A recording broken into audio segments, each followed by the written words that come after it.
Battle for Neighborville and Mario Kart World are actually way more similar than you most likely think. Both of these games had the unfortunate fate where they had to follow up the most complete games in their respective series, Garden Warfare 2 and Mario Kart 8 Deluxe. These two sequels could never have actually competed with their predecessor when it comes to sheer content and quality. They needed to, oh god, change the formula.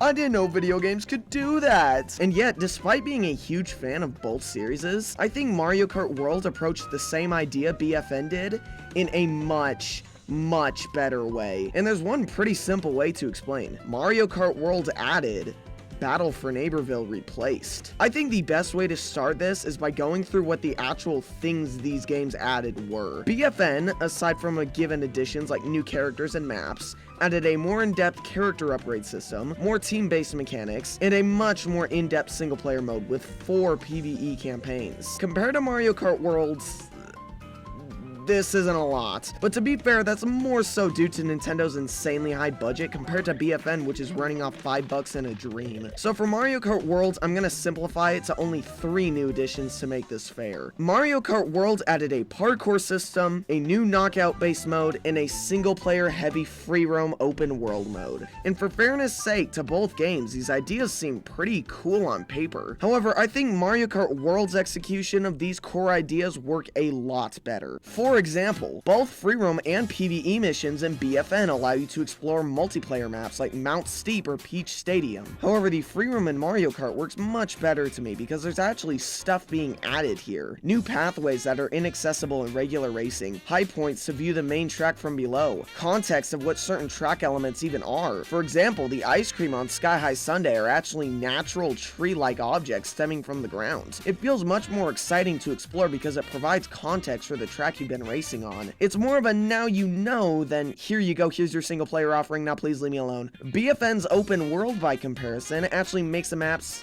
less interesting to explore for PvE. Rather than having unreachable paths in multiplayer be accessible in single player, they instead slap the multiplayer map into Unity Engine and then just plaster shit all around it. The most aggravating example of this is Town Center Zombies, probably the strongest PvE area. It drops you off in Pressure Pier, and aside from collectibles and NPCs to talk to, there's not really anything to do. You can't explore the lighthouse or any of the even remotely interesting set pieces at all. The only fun part about exploring these PvE areas in a map sort of sense is seeing different maps you play in multiplayer connecting to one another. Remaining on the town center comparison, think about Pressure Pier connecting directly to Peachy District. This is kinda cool and surreal, and also probably the best part, it's also in Mario Kart. Mario Kart World just kind of does the same thing, but in my opinion, much better. Seeing these massive tracks off in the distance is way more interesting in my opinion than just kind of waltzing into a certain map. Like, you'll just be kind of jogging and then, oh yeah, that's the movie theater for Peachy District. Both of these games have by far the most focused single-player experiences in their respective series, but Mario Kart Worlds actually feels like an expansion on the multiplayer, not the only thing you can do. Because these maps had to account for the PvE, whether they were made first for PvE or PvP, it makes the maps feel way tamer and much less exotic between each other. Between mere matches of Mario Kart World, you'll go from a fast-paced drive through a savannah to a mystical frozen castle to a terrifying molten castle, and so on and so forth. In BFN, you go from urban area to urban area, to urban area, to urban area, to urban area, repeating forever. The most crazy they get are the molten cheese themed maps, and even then, calling those insanely wacky settings is a little more than flirtatious with hyperbole. Mario Kart World's world actually adds context to these wacky settings you're racing through. Battle for Neighborville's open zones replaces those wacky settings with a single general area, sacrificing so many potential cool ideas in the process. It's simple. One game adds, the other replaces. And another thing BFN really fumbles in my opinion are the main gameplay changes affecting the multiplayer side of things. Mario Kart World's parkour and BFN's upgrade system. I'm not going to harp on how variants are so much more awesomer than upgrades and whatever, because any PvZ fan remotely engaged with the internet has seen that to death. So you know what? I'm gonna let you in on a little secret. A little bit closer.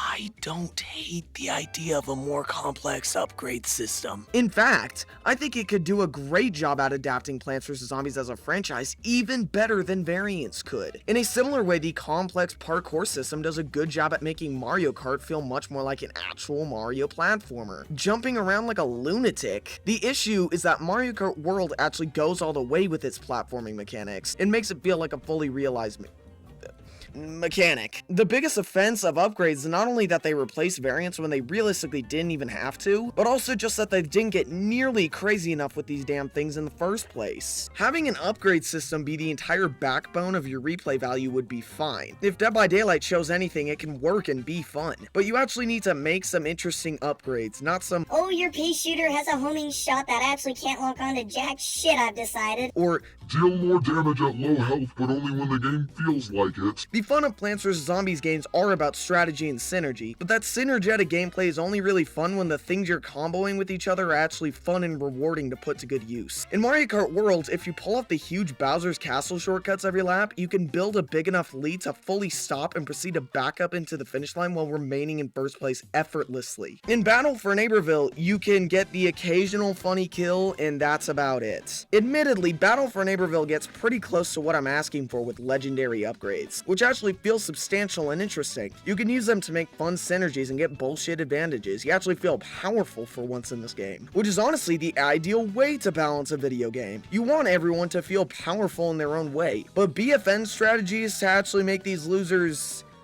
less powerful. Most of the time in BFN, the game just tries to make the character dog shit until you get a specific upgrade. Foot Soldier is practically unusable until you get the rapid fire upgrade. Same with Colonel Corn. Super Brains without extra special leads to you dying immediately if you try to use, oh, you know, one of your fucking abilities! Not only is this a lazy way to balance your game, but it also leads to there being one specific meta for a character and making the other upgrades feel completely useless. Comparing this to Mario Kart World, there are multiple ways to take the different shortcuts on basically every track. My dog is fucking...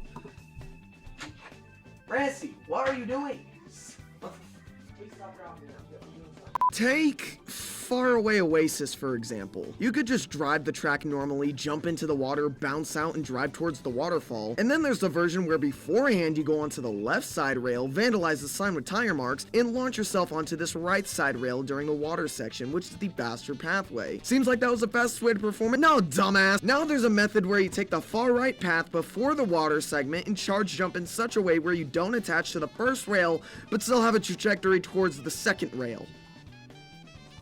There will be a test on Friday. All of these paths are viable depending on circumstances, and is what makes the platforming in Mario Kart World so damn fun and replayable. And the best part, if you have a life outside of video games, you can just play the track like a regular person. Can I say the same thing about the other kids sitting in here that I unfortunately just remembered? Now we need to talk about the new team play mechanics, and oh man, this one's gonna hurt. Because Battle for Neighborville was aiming to be an Overwatch ripoff, I mean, team-based shooter, they made the game so actively worse to account for 2 characters! And the worst part is that they did it in secret, because the returning characters in BFN don't even have too many changes made. Sure, Cactus and Deadbeard got forcibly reworked to be a dogshit Widowmaker ripoff, but aside from those two, the changes are mostly minor. It's only really the core shooter gameplay and objectives that have been drastically shifted. Comparatively, Mario Kart took a very different approach, tweaking returning tracks in such a way to accommodate for the new mechanics while still feeling like the same track. Toad's Factory being a perfect example of that. Meanwhile, the core gameplay of Mario Kart World is the same as usual for an average player. The parkour is mostly just there for those who are interested in perfecting lap times, making a sick shortcut, or even just showing off to your vase of ashes playing Baby Daisy next to you. Battle for Neighborville actively forces you to play it like a brand new game. It wants people to know that this is its own thing, but they didn't go all the way with it. The returning cast almost feel like they were added in post, not exactly pieces of the puzzle. Mario Kart World adds rails and separate paths, whether they're completely new sections of track or just a small split for players to choose between. The returning tracks feel about the same and have the same qualities, besides Desert Hills, like actually what the fuck happened here? But they still fit this game perfectly, besides Desert Hills, like actually what the fuck happened here? BFN manages to do both and neither with their retro characters in a way that feels horrifically unsatisfying rather than quote-unquote the best of both worlds. BFN's new classes at least feel like they were made for the game. Because they were. Most of them are really bland, lame, and blood-curdlingly scream that this franchise's ideal well are drier than Ellen DeGeneres' sense of humor. Like, really. 80s action hero. You have all the different options for cool new zombie ideas, and you choose 80s action hero in the same game that has super brains. Nightcap is the furthest you can get from good game design before actually obscuring into parody. Two new classes are kinda cool though. Oak and Acorn as well as Space Cadets. Both have transformation moves that allow other people playing the same character to attach themselves to the host, allowing them to use moves to defend the beast itself. This is obviously a very fun idea. I like the usage of teamwork, I just kinda wish it was spent on a good game that has a player base with an average age over 5.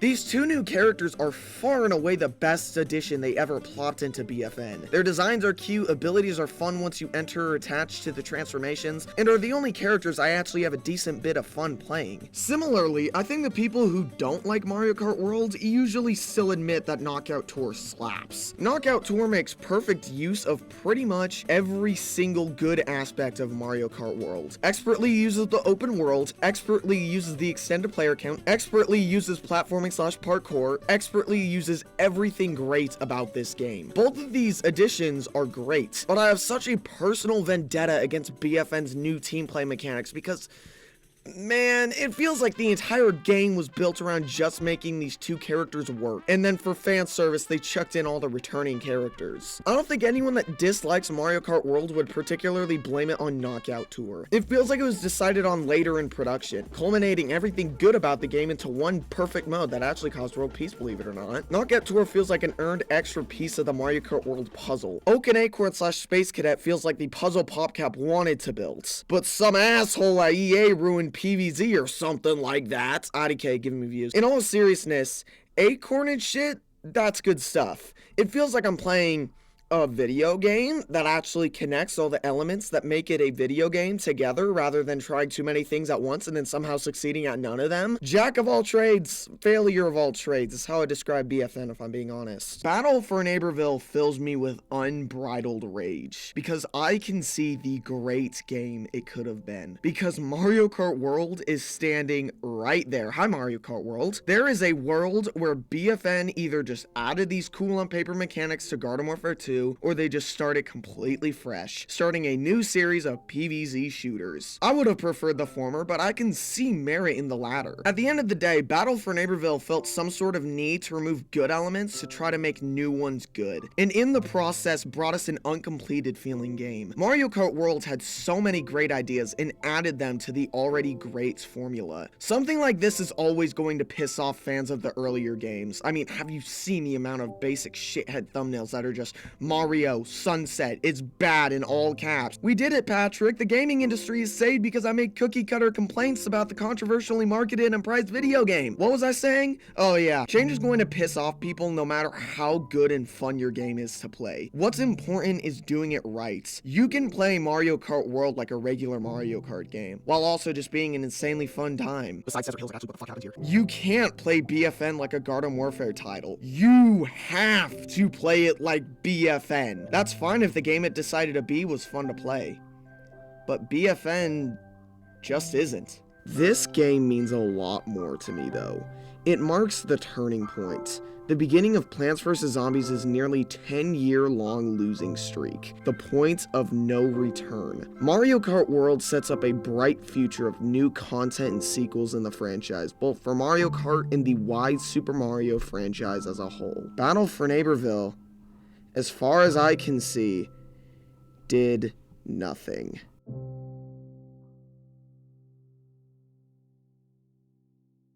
Hey, I'll give BFN this. It's the only game out of the two that I have a physical edition of.